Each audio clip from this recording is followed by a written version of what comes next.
time! Sejam muito bem-vindos a mais um vídeo do nosso canal. Eu sou a Jaque, corredora amadora e estudante de nutrição. Então, por aqui nós vamos tratar sobre assuntos relacionados à nutrição, corrida de rua e lifestyle. Nesse vídeo eu quero compartilhar com vocês um pouco das estratégias que eu tenho feito na minha rotina de preparação para a maratona. São estratégias que eu usei para minha preparação para a Maratona do Rio e vou repeti-las agora em preparação para a Maratona de Buenos Aires.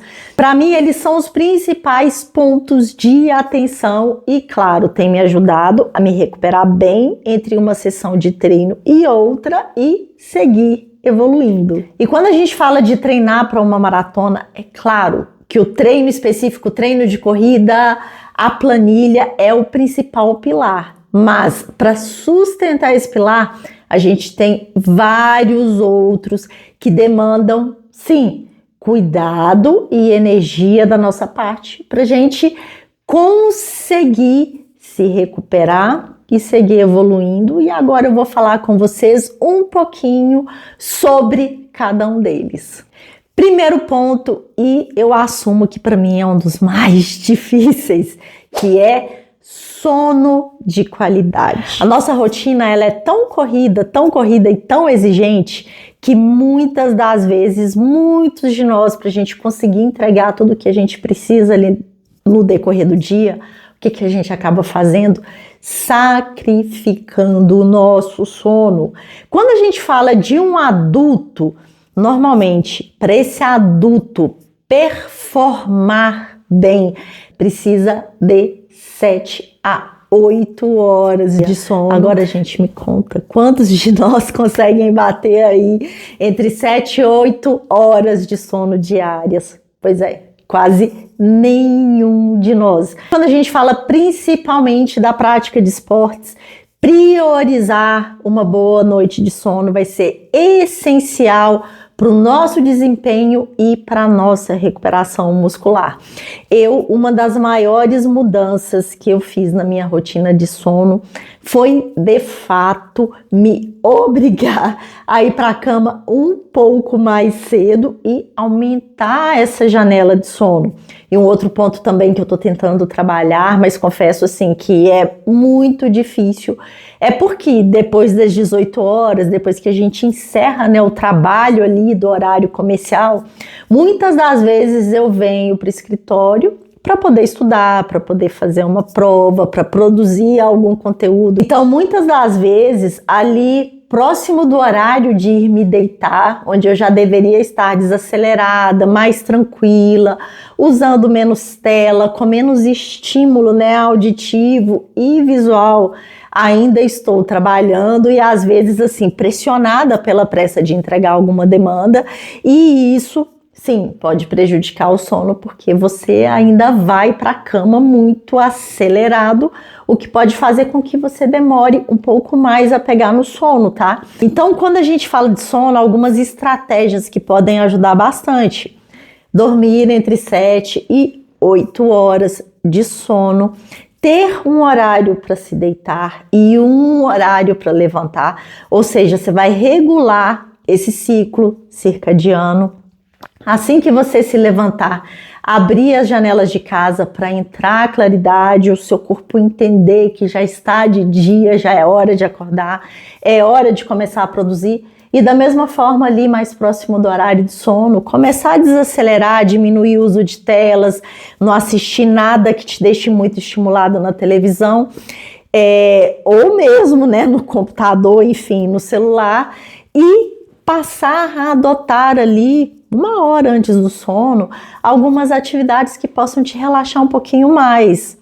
Ler um livro, tomar um chazinho, escutar uma música, ficar num ambiente com a luz um pouquinho mais baixa, são coisas que podem ajudar. Segundo ponto, treinamento de força muscular. Gente, corredor é danado para falar que não gosta de treinar força, que odeia ir para academia, que odeia pegar peso. No entanto, o treino de força é essencial para ajudar a prevenir lesões, quando a gente fala aí de dar mais capacidade, de dar mais força para sua musculatura, e ele também vai ajudar, inclusive, a melhorar a sua biomecânica de corrida. Então, imagina, a maioria de nós vai completar uma maratona ali entre 4 e 5 horas. Gente, é muito tempo de disposição. Sua musculatura precisa estar forte para suportar o estímulo. E não só ali no dia da prova, mas imagina, passar semanas com volume de treino de corrida lá no alto, correndo aí entre 70 e 90 quilômetros por semana.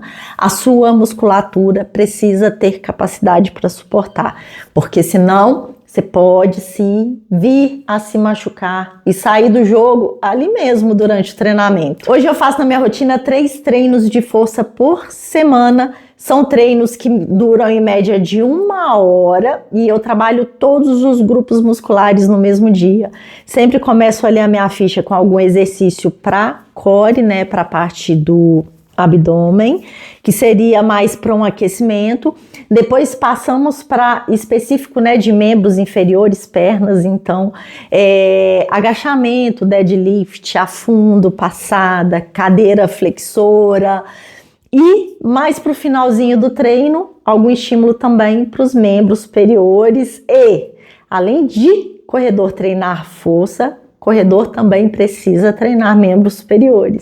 Terceiro ponto, recovery ou recuperação. Quando a gente fala de pós-treino, né, para poder relaxar, tirar um pouquinho daquela sensação de fadiga, daquela sensação de cansaço, gente, o que tem mais evidência e que mais funciona, até mesmo quando você está sentindo ali um pouco de dor, o que tem mais evidência de que funciona é massagem. Massagem com as próprias mãos.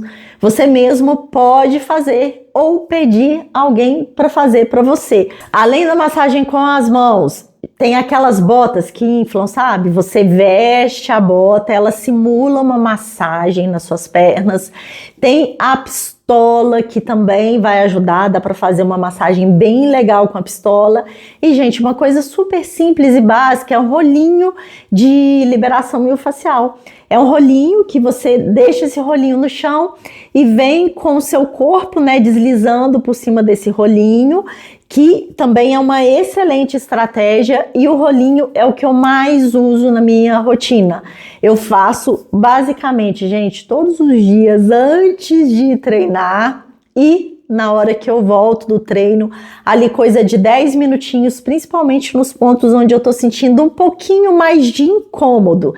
E, além disso, também, alongamento e mobilidade são boas estratégias para ajudar um pouco no relaxamento dessa musculatura. Quarto ponto, cuidado com a hidratação. Quando a gente fala, isso aí a gente aprendeu lá na 4ª série, que o corpo humano é formado de 70% de água. Gente, então vocês conseguem imaginar o quanto a água é importante para o funcionamento do corpo em geral, e principalmente quando a gente fala de um corredor amador que vai rodar 90 quilômetros por semana, vai se desidratar em muito. E assim, eu fico doida, porque muitas pessoas que a gente para conversar, para poder entender esse mecanismo de hidratação, a pessoa treinar e fala assim com você que bebe no máximo 1 litro a 1,5 litro de água por dia. E depois não sabe, né, porque que não tá evoluindo. Então, quando a gente fala aí de atletas amadores, olha, uma fórmula super simples e básica para você entender o que a sua necessidade aproximada de água aí no dia. Você vai pegar o seu peso corporal e multiplicar por 0,050. É basicamente a quantidade de água, no mínimo, que você precisa manter aí dentro do seu dia para se manter bem hidratado.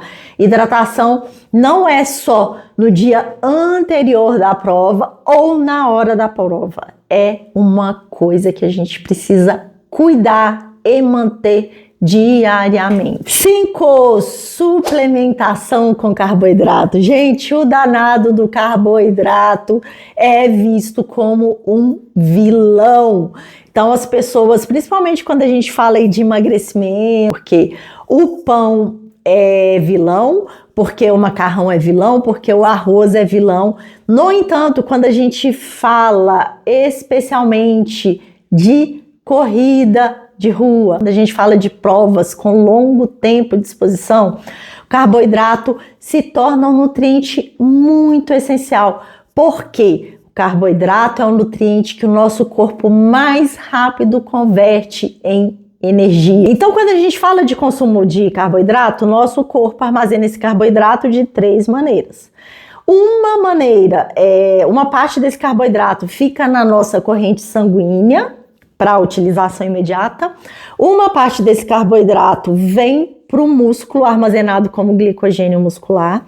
E, claro, em excesso, esse carboidrato ele é armazenado como gordura no nosso organismo. E ali, durante a atividade física, o primeiro carboidrato que o nosso corpo vai consumir vai ser aquele carboidrato ali, que está na nossa corrente sanguínea, e depois ele vem para utilizar o carboidrato que está armazenado como glicogênio muscular. No entanto, esse carboidrato, ele não é infinito, ele é um estoque finito.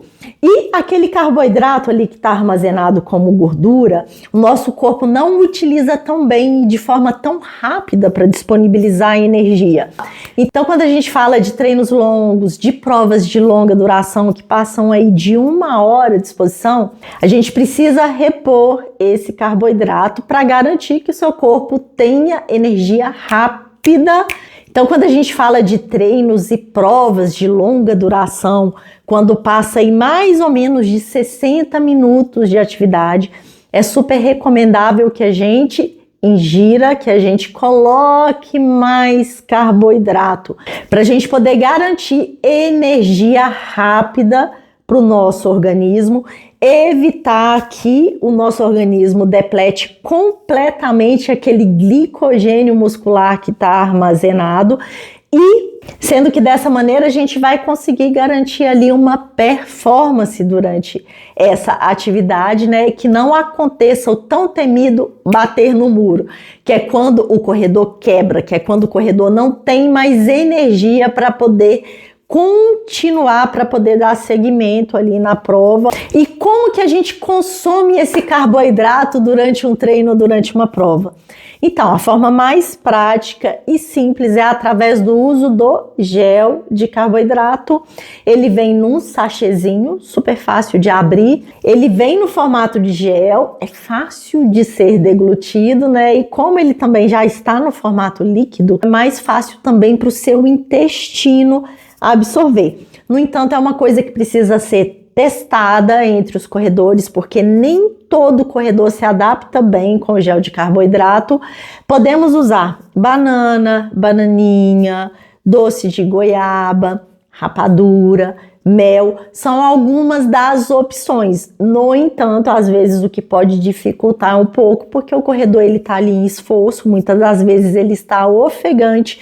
Então vamos concordar que às vezes não é tão fácil você comer um doce de bananinha ou comer um doce de goiabinha ali durante a intensidade da atividade. Quando a gente fala de provas trail, de provas nas montanhas, é até um pouco mais fácil, porque ali o corredor aproveita aquele momento que ele está andando, ou o momento que ele chega no ponto de apoio, para consumir essa suplementação. Então, normalmente, isso acontece de forma um pouco mais tranquila e menos incômoda. E sexto, aminoácidos essenciais e proteínas no pós-treino. Eles são meus super aliados para a recuperação muscular, diminuição da percepção de fadiga e, claro, diante desse volume de treinamento, diante do tanto de pancada que essa musculatura sofre, eles vão me ajudar a não perder massa muscular e manter uma boa taxa de músculos, mesmo diante de um volume de treinos tão alto. Todos os dias ali após o treinamento, a musculatura ela sofre micro lesões em função do esforço do treino. Tanto quando a gente fala do treino de corrida, quando a gente fala do treinamento de força. A gente precisa nutrir essa musculatura para que ela se recupere, para que ela se recupere dessas micro lesões e aí sim volte mais forte para uma próxima sessão de treinamento. E o que seriam aí boas fontes de proteína para a gente poder usar nesse momento? Então, de modo geral, carnes magras, leite, ovos, peixes, queijo. E muitas das vezes consumir o alimento não é tão prático e nem tão fácil de você fazer ali no seu pós-treino super imediato ou mesmo no meio de um treinamento, às vezes de longa duração ou um treinamento mais exaustivo. Então por isso, para facilitar, para ser muito prático e para eu garantir que não falte aminoácidos para essa construção, para essa recuperação da minha musculatura, eu uso o Aminovital na minha rotina. Eu vou mostrar aqui para vocês rapidinho. O Aminovital, ele vem assim em caixinha, cada caixinha tem 10 unidades de um sachê, que vai ser o equivalente a uma porção. Você vai misturar esse sachê em 250 ml de água, é pouquinha água, então ali, para aquele momento, mesmo intratreino, você pode aproveitar para fazer a sua reidratação ali já com aminoácidos, que já vão atuar diretamente ali na recuperação da sua musculatura, ou mesmo ali no pós-treino imediato, quando você precisa de praticidade, enfim, vou fazer esse pós-treino ainda na academia, vou fazer esse pós-treino ainda na pista, e aqui da pista eu vou correndo para resolver alguma outra coisinha e vou chegar em casa só mais tarde. Então, é uma mega praticidade. Aqui no Aminovital a gente vai encontrar aminoácidos essenciais, que são partes menores da proteína que vão atuar diretamente na recuperação dessa musculatura.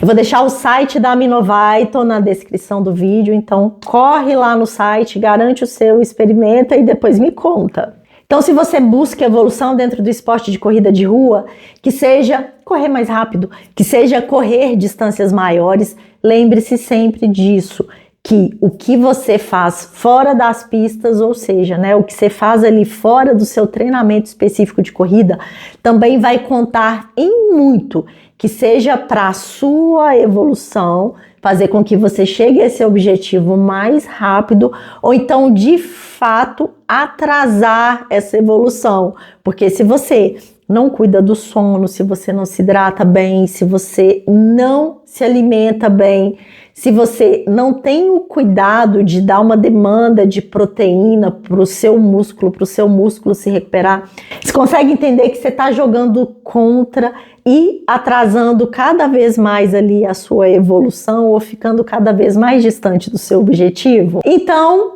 segue o canal, deixa um like, ativa suas notificações e deixa para mim nos comentários algum assunto ou algum vídeo que você gostaria de ver aqui no canal. Muito obrigada e até a próxima!